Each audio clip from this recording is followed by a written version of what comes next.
There were 3 changes to the matchday squad for Halifax. Ben Kay and Ben Davis returned from injury, while former England winger Peter Fox made his full debut since his switch from Wakefield. For Keighley, 10 ex-Halifax players were in their ranks, including standoff Danny Jones and prop Neil Cherryholm.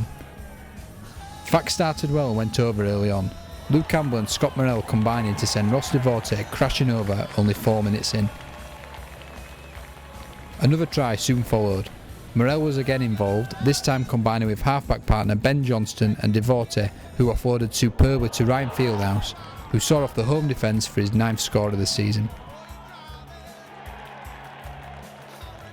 The ever-present Steve Tyrer tagged on the extras for both tries. However, the Cougars hit back just before half-time. Paul Hanforth's scrappy kick wasn't dealt with, and, with help from a weak Fax defence, George Sharif muscled his way over. 12-6 Halifax led at half-time. The visitors began the second half just like the first, with a 4-pointer. Dane Manning on the end of a neat training ground move to go over unchallenged. Keighley responded again, with Jones and James Haley combining to send the latter over. The ex-Fax centre reducing the deficit to just 6 points. Fax stood firm in defence as Hanforth went close to the line, but hooker James Feather snuck over despite the best efforts from hooker Ben Kay.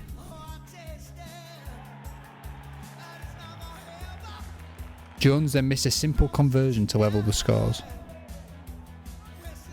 This seemed to Halifax, who scored again. After excellent work from Morrell, he offloaded to Ambler, who crashed over from close range. Hooker Paul Manell then sealed the game late on with a stunning solo try in front of the away fans to lead the score at Keighley 14, Halifax 28.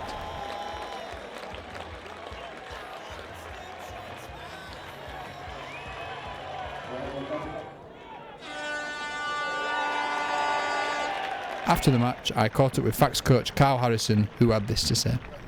Tough game. Keighley in that second half literally threw everything at us. And we didn't make it easy for ourselves, kept turning the ball over, short of the halfway line. They kept getting penalties to get in our half again.